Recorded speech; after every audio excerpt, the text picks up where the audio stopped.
Na hii hapa ndiyo Tanzania ambayo Watanzania wengi hatuijui, na hii ndiyo Tanzania ambayo inapaswa kila Mtanzania aweze kuifahamu. Ewe Mtanzania, kama kweli we ni mzalendo wa taifa lako, hebu nisikilize mwanzo mpaka mwisho. Nimekutengenezea makala ambayo itakusaidia kuweza kutambua kwamba ni kwa namna gani nchi yako ilivyo, ni kwa namna gani nchi yako inavyotegemewa na mataifa mengine, ni kwa namna gani ikitokea Mtanzania umeharibu shughuli za kiuchumi za taifa lako, sio tu kwamba taifa lako litaathirika kiuchumi, bali kuna mataifa mengine pia utakuwa umeyasababishia hasara. Ni kwa namna gani Watanzania tunaweza pia tukashiriki au tunashiriki katika uchumi wa mataifa mengine kwa namna ambavyo wengi hatuifahamu. Kwanza nataka nikwambie kitu kimoja kwamba Tanzania ni nchi ya kimkakati. Tanzania ni nchi ya kimkakati. Kwa nini? Ni nchi ya kimkakati kulingana na kazi yake kubwa kwenye mataifa mengine. Tukumbuke kwamba tangu uhuru Tanzania imefanya kazi kubwa sana katika kusaidia kupigania uhuru wa mataifa mengine. Tunazungumzia zaidi ya mataifa 7 sasa ambayo Tanzania ilishiriki moja kwa moja katika jitihada au harakati za wao kupigania uhuru. Leo hii tunaangalia Tanzania ni kwa namna gani inashiriki pia kwenye ujenzi au kwenye ukuaji wa uchumi wa mataifa mbalimbali ambayo ni landlocked, mataifa ambayo hayana bahari. Sasa nimekuletea ramani ambayo inaonyesha Tanzania lango kuu la bahari la Afrika Mashariki. Maana yake tunapozungumzia Afrika Mashariki kwenye upande wa njia za usafiri wa bahari, hatuwezi tukaiacha Tanzania. Maana yake hapa sizungumzi kama mwanasiasa, hapa ninazungumza kwa kuangalia ukweli kutokana na namna mambo ambavyo yalivyo. Nimekuletea ramani hapo. Hii ramani inaonyesha ni kwa namna gani Tanzania inavyotegemewa na mataifa mengine. Kwa maana yake ikitokea wewe Mtanzania ukaharibu shughuli za kiuchumi za taifa la Tanzania, sio tu Tanzania itakayoathirika, bali kuna mataifa mengine ambayo yanaitegemea Tanzania menyewe pia yataathirika. Inatakiwa ujue kabisa kwamba hivi kuna mataifa ambayo ili yaweze kufanya importation na exportation ni lazima yaitegemee Tanzania. Kwa sababu gani? Tanzania ndiyo ipo karibu na njia za bahari ambazo zinaunganisha Asia, Afrika Mashariki, lakini pia Afrika pamoja na Mashariki ya Kati, lakini pia pamoja na Ulaya kupitia mfereji wa Suez. Maana yake sasa Tanzania bado inaendelea kubaki ni lango kuu la bahari katika ukanda wa Afrika Mashariki, na Tanzania ndiyo ina ushawishi mkubwa kikanda. Maana yake hili ukilifahamu wewe Mtanzania, unaweza ukawa unafanya mambo kwa hekima, kwa kutumia maarifa pamoja na busara, lakini pia akili. Hautafanya tu mambo kwa kuongozwa na akili pamoja na hisia. Hii hapa ndiyo ramani inayoonyesha ni kwa namna gani Tanzania ilivyo na umuhimu. Kwanza tuiangalie kwa umakini kabisa. Kuna mambo ambayo yanafanya Tanzania iendelee kuwa ni nchi ya kimkakati katika ukanda wa Afrika Mashariki. Kwanza tuzungumzie bandari zake. Bandari zinahusika sana katika usafirishaji wa bidhaa mbalimbali kutoka mataifa ya nje, lakini pia kutoa mataifa ya nje kuingiza Afrika. Kama nilivyowaambia, Tanzania kupitia Zanzibar ipo karibu na njia kuu za bahari. Kwanza njia kuu za bahari niliweza kuzungumzia kwenye makala yangu iliyopita, lakini nitakukumbushia tu ili kusudi uweze kuunganisha vizuri doti ili uweze kuelewa. Kwanza kabisa kuna njia kuu kwenda Asia, China, India, Singapore pamoja na Japani. Maana yake kupitia Zanzibar ndipo ipo karibu na hizo njia zinazoenda bara la Asia.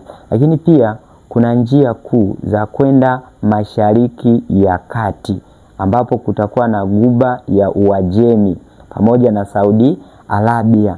Lakini pia kuna njia kuu ya kwenda Ulaya kupitia Suez Canal. Maana yake hapa tunaona ni kwa namna gani sasa hizi njia kuu zipo karibu na Tanzania. Maana yake Tanzania bado inaendelea kubaki na ushawishi mkubwa sana ndani ya kanda ya Afrika Mashariki. Lakini pia kwa sababu ya umuhimu sasa wa Tanzania, huko mbeleni tunaweza tukajenga kituo kikubwa hapo Zanzibar kwa ajili ya upakuaji na upakiaji mizigo ambayo inatoka Asia, mizigo ambayo inatoka Ulaya na mizigo ambayo inatoka Afrika Mashariki ya Kati. Lakini pia tunaweza tukajiingizia kipato kupitia kituo ambacho kinaweza kikajengwa hapo Zanzibar, taifa likanufaika kiuchumi kwa sababu kinaweza kikajengwa kituo pia cha kujaza mafuta ya meli ambazo zinapita hapo. Yote hayo yanawezekana ikiwa tu kutakuwa na mikakati mizuri ambayo itawekwa. Hasa hii ramani ndio inakuonyesha. Tuachane na hayo, tuje Tanzania ina bandari zake kubwa ambayo ni bandari ya Dar es Salaam pamoja na Tanga na Mtwara. Hizi bandari ndizo zinaisaidia au zinaiwezesha Tanzania katika kusaidia mataifa mengine ambayo hayana bahari. Mataifa yapi?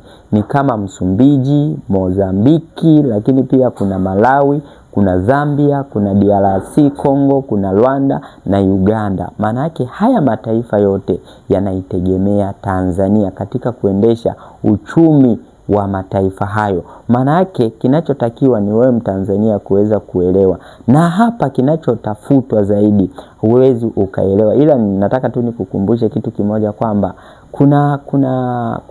kuna hii migogoro. Mara unapoona misuguano usije ukafikiri kwamba eti ni sababu nyingine inatoka nje. Hapana, hii migogoro lengo lake ni kuifanya tu Tanzania isiweze kukua kiuchumi, kwa sababu sehemu ambapo kuna migogoro hawawezi wakajadili maendeleo. Sehemu ambapo kuna migogoro kusimamisha hoja ya maendeleo huwa ni jambo ambalo haliwezekani. Hata kama ukisimamisha hoja ya maendeleo itapingwa tu, kwa sababu watu watakuwa wanaongozwa na hisia. Sasa Mtanzania, nimekuletea hiyo ramani kwa uzuri kabisa, na wewe utafanya tafiti zako, lakini pia kama utapata jambo kubwa zaidi la kuweza kushare, unaweza ukashare, kwa sababu kutoa maarifa sio kosa, sio dhambi, na kushirikishana sio vibaya. Mimi naona ni bora tuweze kujadili namna taifa letu ni kwa namna gani tunaweza tukalijenga. Sasa jambo ambalo nataka niwakumbushe Watanzania ni kwamba inapotokea sehemu kwamba tukakoseana, sio wakati wa kuanza kugombana, badala yake ni wakati wa kuangalia chanzo cha kosa, chanzo cha matatizo kiko wapi.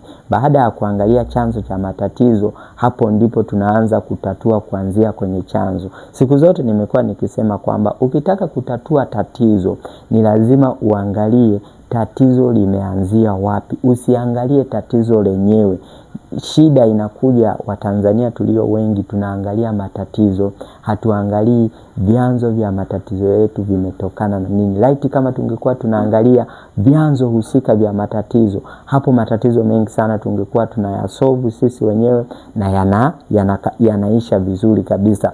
Kugombana sio njia ya kujenga, bali ni njia ya kubomoa. Maana yake tutumie akili, tutumie hekima, tutumie maarifa pamoja na busara ambayo Mwenyezi Mungu ametujalia sisi wa Tanzania. Na wakumbusha, Tanzania ndiyo nchi ambayo ni kimbilio la watu wengi. Tanzania ndiyo nchi ambayo ni kimbilio la mataifa mengine. Maana yake Tanzania ikitokea sasa tumeiharibu, maana yake na mataifa mengine ambayo yanaitegemea Tanzania na menyewe yatakuwa yameathirika kwa kiasi kikubwa sana.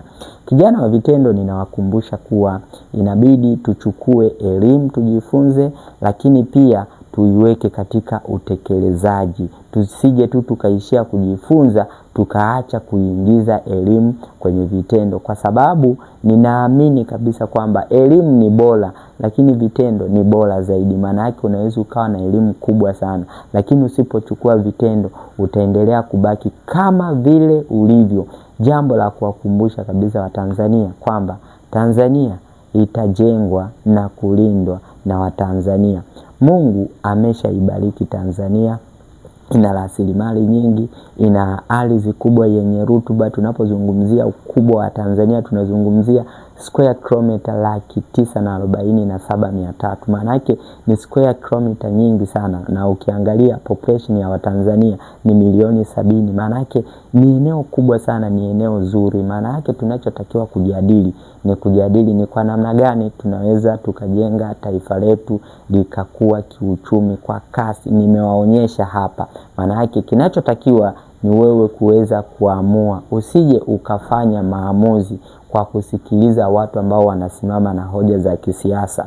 Hoja za kisiasa huwa zina ukweli ndani yake, lakini ukweli ambao hauna solution. Maana yake inabaki kuwa ni lawama, au tunasema kwamba ni hoja ambayo inakuchochea wewe ukasirike ili kusudi uweze kufanya maamuzi kwa kuongozwa na hisia. Baada ya kuyasema hayo, niseme kwamba Mwenyezi Mungu awabariki kwa kunisikiliza mwanzo mpaka mwisho. Hadi wakati mwingine tena, kijana wa vitendo, nimewaletea hii makala.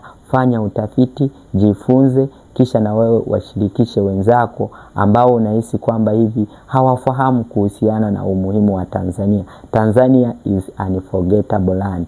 Lakini pia Tanzania is a strategic country. Maana yake tuitunze Tanzania yetu, tuijenge Tanzania yetu. Tunapokosea, watu wanapokosea, isiwe ni sababu ya sisi kuweza kuharibu taifa letu, bali iwe ni chachu ya sisi kuweza kuangalia na kuonyeshana kwamba sehemu fulani umekosea, inabidi turekebishe kwa namna fulani. Hiyo ndiyo namna bora na namna sahihi ya kuweza kujenga taifa sisi kama wamoja. Maana taifa halijengwi kwa mapigano, linajengwa kwa kuelewana na kwa kushirikiana. Bwana Mungu awabariki watu wote mlionisikiliza mwanzo mwisho.